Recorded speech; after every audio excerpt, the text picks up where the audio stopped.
जय हिंद दोस्तों, आज के इस वीडियो में बात करने वाले हैं रेलवे ग्रुप डी भर्ती 2025 के अंतर्गत अगर आप फॉर्म अप्लाई करने वाले हैं इस भर्ती का तो कौन कौन से डॉक्यूमेंट जो है अभी आपको बना लेना है ताकि डॉक्यूमेंट जब वेरिफिकेशन इसका होगा उस समय आपको कोई प्रॉब्लम ना हो।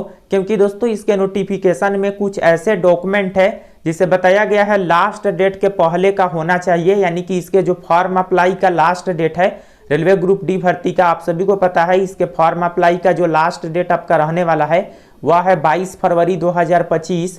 तो देखिए दोस्तों इस डेट के पहले का जो है कौन कौन से डॉक्यूमेंट जो है आपके पास होना चाहिए। इसके अलावा कास्ट सर्टिफिकेट को लेकर जो है डाउट होगा कि कास्ट सर्टिफिकेट कौन से फॉर्मेट का चाहिए और अलग अलग कैटेगरी के लिए किस लेवल का कास्ट सर्टिफिकेट होना चाहिए, इसके बारे में दोस्तों आज की इस वीडियो में बताएंगे ताकि इसके जो लास्ट डेट है उसके पहले आप सभी इसका डॉक्यूमेंट जो है बना ले। तो चलिए दोस्तों वीडियो को शुरू करते हैं, लेकिन अभी तक अपने चैनल को सब्सक्राइब नहीं किए हैं तो चैनल को सब्सक्राइब कर लीजिएगा रेलवे ग्रुप डी भर्ती रिलेटेड सभी अपडेट के लिए। तो देखिए दोस्तों सबसे फर्स्ट डॉक्यूमेंट की बात करें तो यहाँ पे दोस्तों ये बताया गया है फर्स्ट नंबर में जो आपका एजुकेशनल क्वालिफिकेशन है। देखिए दोस्तों आप सभी को पता है कि ग्रुप डी के अंतर्गत 10th पास आपका भर्ती है, 10th लेवल का भर्ती है। तो 10th का जो आपका सर्टिफिकेट है और मार्कशीट है ये दोस्तों जो इसके फॉर्म अप्लाई की क्लोजिंग डेट है 22 फरवरी उसके पहले का आपके पास होना चाहिए और डॉक्यूमेंट वेरिफिकेशन में भी आपका यही चेक किया जाएगा। इसके अलावा दोस्तों एजुकेशनल सर्टिफिकेट के बाद आपका जो नेक्स्ट है वो दोस्तों आपका है यहाँ पे कास्ट सर्टिफिकेट। देखिए दोस्तों कास्ट सर्टिफिकेट को लेकर काफ़ी ज़्यादा डाउट होगा कि कौन सा कास्ट सर्टिफिकेट चाहिए, इसका फॉर्मेट कौन सा रहेगा और कौन से लेवल का जो है कास्ट सर्टिफिकेट मांगा जाएगा इसके बारे में। तो देखिए दोस्तों इसमें यह बताया गया है कि क्रूशियल डेट का मतलब होता है last date for claim of SC ST OBC या EWS या EBC स्टेटस या एनी अदर बेनिफिट जैसे कि fee concession, reservation, age relaxation, जो भी चीज़ें हैं जो आपके रिजर्वेशन पर मिलता है जैसे कि एज में छूट हो गया या फी कंसेशन जो EBC कैटेगरी के कैंडिडेट को मिलता है, ये सभी अगर आप ले रहे हैं तो इसके लिए दोस्तों जो भी डॉक्यूमेंट है वो क्लोजिंग डेट के पहले का होना चाहिए। अब चलिए दोस्तों यहाँ पे जानते हैं कि जो कास्ट सर्टिफिकेट है SC ST OBC EWS या EBC, ये जो कास्ट सर्टिफिकेट है ये कौन सा लेवल का होना चाहिए और कौन से फॉर्मेट में होना चाहिए इसके बारे में जानते हैं। तो देखिए दोस्तों यहाँ पे आप सभी देख सकते हैं कास्ट सर्टिफिकेट को लेकर जो है डिटेल्स में आपका जानकारी दिया गया है कि कौन से फॉर्मेट में आपका कास्ट सर्टिफिकेट होना चाहिए और कब का होना चाहिए। जैसे कि दोस्तों आप सभी को मैंने बताए हैं कि जो इसका क्लोजिंग डेट है फॉर्म अप्लाई का 22 फरवरी 2025 उसके पहले का सभी डॉक्यूमेंट आपके पास होना चाहिए। और कास्ट सर्टिफिकेट की बात करें तो डॉक्यूमेंट वेरिफिकेशन का जो सेक्शन है नोटिफिकेशन में इसी में आपका बताया गया है कि डॉक्यूमेंट वेरिफिकेशन के समय कौन कौन से डॉक्यूमेंट चेक किए जाएंगे और उसका फॉर्मेट क्या रहेगा।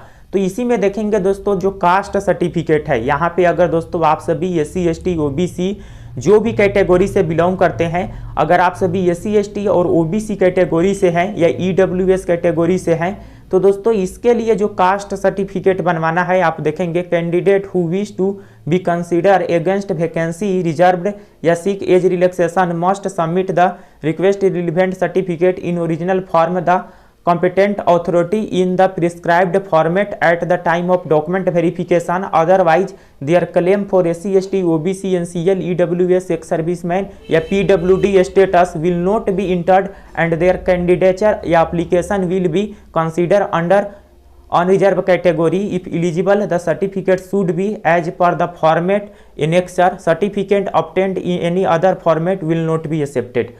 तो दोस्तों अगर ओवरऑल इसे आप पढ़ेंगे तो इसमें यही बताया गया है कि जो भी आप कैटेगरी से आते हैं उस कैटेगरी का जो है सर्टिफिकेट जो है कास्ट सर्टिफिकेट जो है डॉक्यूमेंट वेरिफिकेशन के समय आपको शो करना होगा और वो सर्टिफिकेट दोस्तों आपका जो है क्रूशियल डेट यानी कि इसके लास्ट डेट का पहले का होना चाहिए।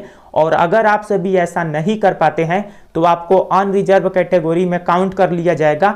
और एक चीज़ ये भी बताया गया है यहाँ पर देखेंगे हाईलाइट करके दोस्तों बताया गया है कि certificates obtained in any other format will not be accepted. दोस्तों इसमें बताया गया है कि जो आपका प्रिस्क्राइब्ड फॉर्मेट है नोटिफिकेशन में दोस्तों इसका फॉर्मेट दिया गया है SC ST OBC सभी कैटेगरी का, EWS का भी दिया गया है। तो जो प्रिस्क्राइब्ड फॉर्मेट है उसी फॉर्मेट में दोस्तों वहां पे डॉक्यूमेंट वेरिफिकेशन के समय आपसे सर्टिफिकेट मांगा जाएगा। अगर आप सभी किसी अदर फॉर्मेट में शो करते हैं तो यहाँ पर देखेंगे certificate obtained in any other format will not be accepted, यानी कि अदर फॉर्मेट में शो करते हैं तो एक्सेप्ट नहीं किया जाएगा। तो नोटिफिकेशन के अकॉर्डिंग तो यही आपका बताया गया है कि आप दोस्तों जो भी कास्ट सर्टिफिकेट है वो जो इसके फॉर्मेट दिए गए हैं, यहाँ पे फॉर्मेट भी आप सभी को दिखा देते हैं। इसके ऑफिशियली नोटिफिकेशन में देखेंगे SC ST के जो कास्ट सर्टिफिकेट का फॉर्मेट है वो आपको देखने को मिलेंगे। इसके अलावा दोस्तों यहाँ पे OBC का जो NCL सर्टिफिकेट है उसका फॉर्मेट देखने को मिलेंगे। और इसके अलावा दोस्तों देखेंगे आपका जो है EWS का, यहाँ पर देख सकते हैं इकोनॉमिकली वीकर सेक्शन EWS का जो सर्टिफिकेट होता है वो भी आपको देखने को मिल जाएंगे।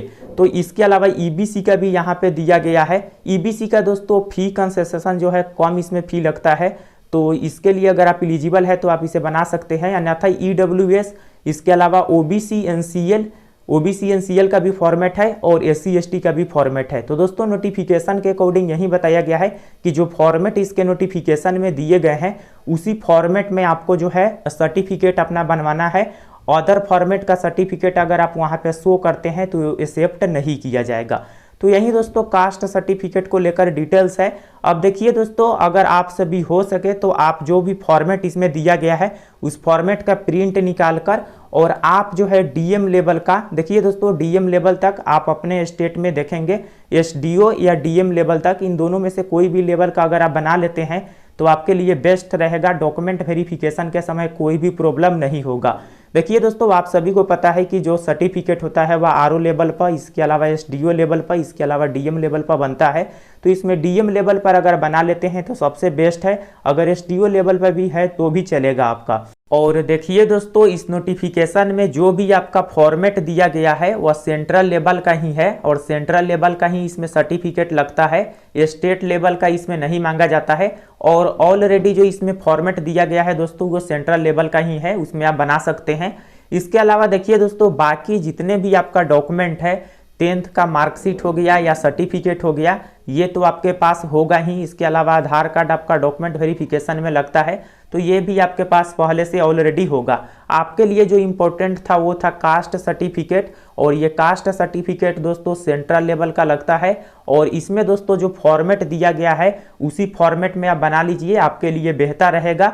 हालांकि काफ़ी स्टूडेंट जो है ऑनलाइन का जो बनता है सर्टिफिकेट सेंट्रल लेवल का उसे भी बनवाकर फॉर्म अप्लाई करेंगे, लेकिन दोस्तों अगर आप प्रिस्क्राइब्ड जो फॉर्मेट इसमें दिया गया है इसमें बनाते हैं तो आपके लिए बेहतर रहेगा, क्योंकि नोटिफिकेशन में यही बताया गया है। आई होप दोस्तों समझ गए होंगे। कोई भी सवाल हो कमेंट सेक्शन में बताइएगा।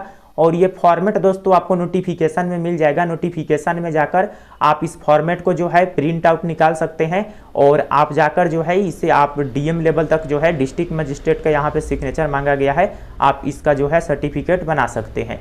तो दोस्तों फिर मिलते हैं नेक्स्ट वीडियो में। कोई भी सवाल हो कमेंट सेक्शन में बताइएगा। तब तक के लिए जय हिंद, वंदे मातरम।